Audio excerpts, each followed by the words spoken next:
So George Russell to Mercedes and Bottas to Williams. But not like we didn't know over a week ago, or the fact that my 7th-month-old prediction was right. Probably should have made a video about that, to be honest.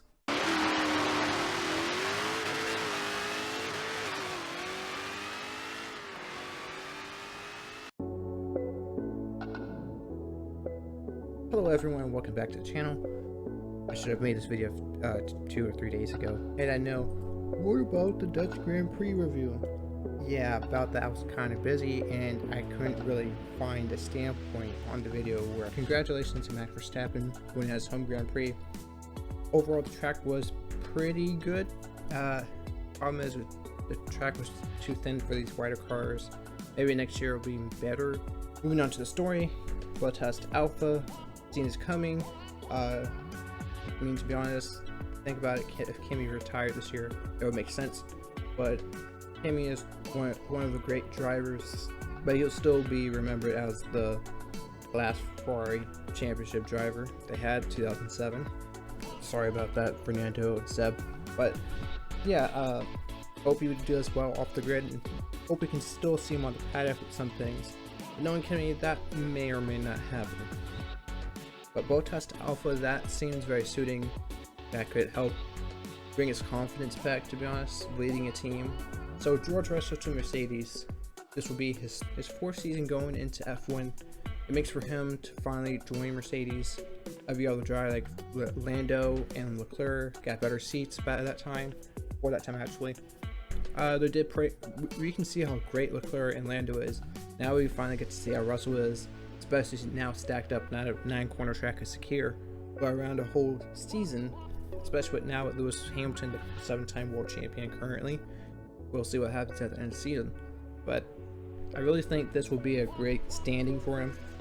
I don't think he'll be challenging Lewis as everyone thinks, because I don't know what delusions are on, but I think George Russell is a great driver, but the problem is Lewis is still on a higher peak, especially after 2017.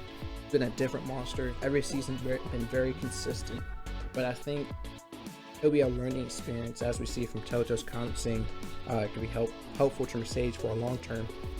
I think that's what the first season is. He's gonna learn a lot, and the second half he'll catch up a little bit more to Lewis. I think the second season is where he's done learning, and Lewis might decline in 2023, and I think that's where Russell will actually be challenging for the championship. His first season will be more of a learning experience following Lewis, where to attack and where to do all that stuff at. He is great. He is a great driver, but I think his race pace needs to learn a little bit more from Lewis himself. I mean, what a great option from 7-time champion to learn from.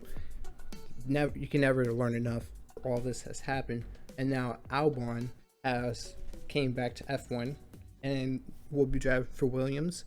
I think if maybe when Lewis retires, he has an option to go to Mercedes, or when Seb retires, he has an option to go to Aston. But also, if Red Bull ever needs him again, he can go back to Red Bull, if that's what some people are saying. But I think it's a great option for Williams and Latifi being teammates before in different championships. But with that happening at Williams, where they sealed Albon, I think if Mercedes was serious, and if they get Nick de Vries in, I think Nick de Vries will probably go to Alpha. We'll probably check out for that when that happens, but I'll try to get F1 predictions tomorrow, Monza race, which will be pretty good. Hope so, and see you guys tomorrow.